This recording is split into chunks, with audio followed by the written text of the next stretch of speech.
कांग्रेस के उपाध्यक्ष राहुल गांधी के द्वारा चुनाव आयोग पर गंभीर आरोप लगाते हुए जो बड़ा खुलासा किया गया है, जिसको लेकर भाजपा राहुल गांधी को घेरने का काम कर रही है, वहीं आज रुड़की में कांग्रेस महानगर के अध्यक्ष राजेंद्र चौधरी ने चंद्रशेखर चौक पर भारतीय चुनाव आयोग का पुतला फूंकते हुए कहा कि इलेक्शन कमीशन द्वारा किए गए घोटाले के चलते भारतीय जनता पार्टी ने इलेक्शन जीतने का काम किया है, जिसको लेकर आज कांग्रेस पार्टी में भारी आक्रोश है और आज उन्होंने इन्हीं मुद्दों को लेकर चुनाव आयोग का पुतला दहन किया है। वहीं उन्होंने कहा कि भारतीय जनता पार्टी की शह पर ही चुनाव आयोग काम कर रहा है, जो देश के लिए बहुत ही घातक सिद्ध हो सकता है। भारतीय जनता पार्टी जो है सरकार में आगे इल्जाम नहीं है, इल्जाम होता है वो अगर झूठ में लगा दिया जाए, इसका कुछ सबूत ना।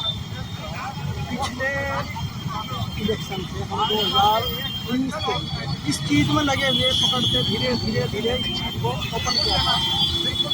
चुनाव आयोग से शिकायत ये है, चुनाव आयोग सरकार का पिट्ठू बन गया। स्वतंत्र एजेंसी अगर इस तरीके से करने लगेगी तो डेमोक्रेसी बचाना मुश्किल हो जाएगा।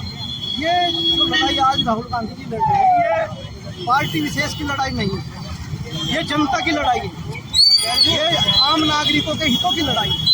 अगर वोट चोरी करके फर्जी वोट से सरकारें बनने लगेंगी या कैंडिडेट जीतने लगेंगे तो ये तो डेमोक्रेसी खत्म करने वाली बात नहीं है। हमारी लड़ाई यही है कि वोट चोरी कम होनी चाहिए। वो किसी भी उसमें कोई जीतता हो या हारता हो, उसमें राहुल जी ने ये नहीं कहा कि कांग्रेस जीतती है या कांग्रेस हारती है।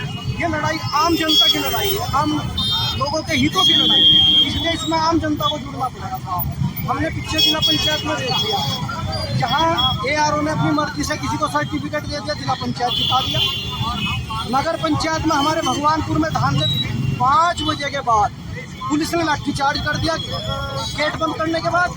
ये वो काम है जो कभी शरारती तत्व करते थे, इसके सारे पे ये चीज़ होती है। चुनाव आयोग, जिला निर्वाचन अधिकारी, DM, ARO, SDM, अगर ये लोग सरकार के कहने से अनैतिक काम करने लगेंगे तो डेमोक्रेसी साहब नहीं बचेगी। इन लोगों को अपने कर्तव्य का पालन करना होगा, नहीं तो जनता इनको दौड़ा के मारेगी।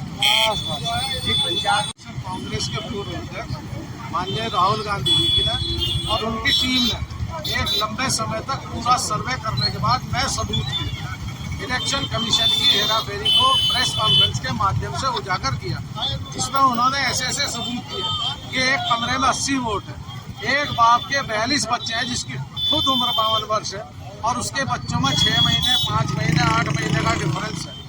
तो इन सब बातों को लेकर और एक आदमी की 3-3, 4-4 जगह वोट है और वो 2-2, 3-3 जगह उस वोट का इस्तेमाल कर रहा है। इलेक्शन कमीशन द्वारा जारी किया गया वोटर ID कार्ड उसे बिहार में स्वीकार नहीं कर रहे हैं और उसी आधार कार्ड, उसी कार्ड को कर्नाटक में जो है वो स्वीकार कर रहे हैं और एक आदमी की 4-4 वोट बना रहे हैं। तो इन सब बातों को लेकर हमने इलेक्शन कमीशन ने जो ये नाइंसाफी की है, देखो इलेक्शन कमीशन एक संवैधानिक संस्था है जो संविधान के अंतर्गत बनी है। इसका दायित्व है कि लोगों की राइट टू वोट की रक्षा करना और उनका दायित्व है कि हिंदुस्तान का प्रत्येक व्यक्ति वोट दे सके, अपनी सरकार चुन सके, वरना चुनाव आयोग का फिर होने का मतलब क्या है अगर ऐसा नहीं है। तो हमने उनका पुतला दहन किया और सुप्रीम कोर्ट से मांग की है। पूरे देश में हमारे आज प्रदेश के अध्यक्ष जो है करण महाराज जी के निर्देश अनुसार माननीय प्रभारी जी श्रीमती विनोद कुमारी शैलजा जी और श्री सुरेंद्र शर्मा जी जो हमारे शहर प्रभारी हैं, उनके दिशा निर्देश अनुसार हमने कार्य किया। मुख्यमंत्री पुष्कर सिंह धामी की अध्यक्षता में उत्तराखंड कैबिनेट की बैठक में 26 महत्वपूर्ण बिंदुओं पर कैबिनेट ने अपनी संस्तुति दी है। सचिवालय में हुई बैठक में मंत्रिमंडल ने अग्निवीरों को प्रदेश में पुलिस, गृह विभाग, फॉरेस्ट की भर्ती में 10% क्षैतिज आरक्षण देने का फैसला किया है। कुल मिलाकर उत्तराखंड कैबिनेट की इस बैठक में अग्निवीरों को लेकर बड़ा फैसला लिया गया है। आपको बता दें कि 2026 में 850 अग्निवीर रिटायर होकर वापस आएंगे और उन्हें वायु भी छूट मिलेगी। इसके साथ ही धर्मांतरण कानून की सख्त किया जाएगा। सहकारिता सेवा मंडल नीति को भी कैबिनेट की मंजूरी मिली है। उद्योग निर्माण में भी मंजूरी दी गई है। की बैठक हो चुकी है, विधानसभा का सत्र भी, ऐसे में क्या क्या प्रस्ताव आए हैं मुख्य तौर पर? आज माननीय मंत्रिमंडल की बैठक संपन्न हुई, जिसमें कुल 26 प्रस्ताव आए थे, जिस पर माननीय मंत्रिमंडल के द्वारा अनुमोदन दिया गया। जी। बस मुख्यमंत्री पुष्कर सिंह धामी ने बुधवार को मुख्यमंत्री आवास में हर घर तिरंगा अभियान के अंतर्गत तिरंगा फहराया। मुख्यमंत्री ने कहा कि प्रधानमंत्री श्री नरेंद्र मोदी जी की प्रेरणा से प्रारंभ हुआ हर घर तिरंगा अभियान आज जन जन तक पहुंचकर राष्ट्रभक्ति का एक महाअभियान बन चुका है। तिरंगा हमारी स्वतंत्रता, एकता और समृद्ध सांस्कृतिक धरोहर का जीवंत प्रतीक है।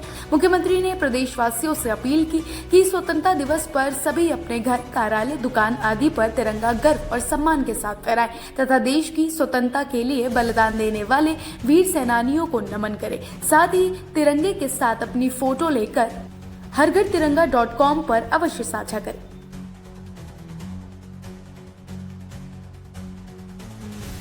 हरिद्वार में जल्द ISBT बस स्टैंड बन सकता है, प्रशासन ने इसके लिए कवायद शुरू कर दी है।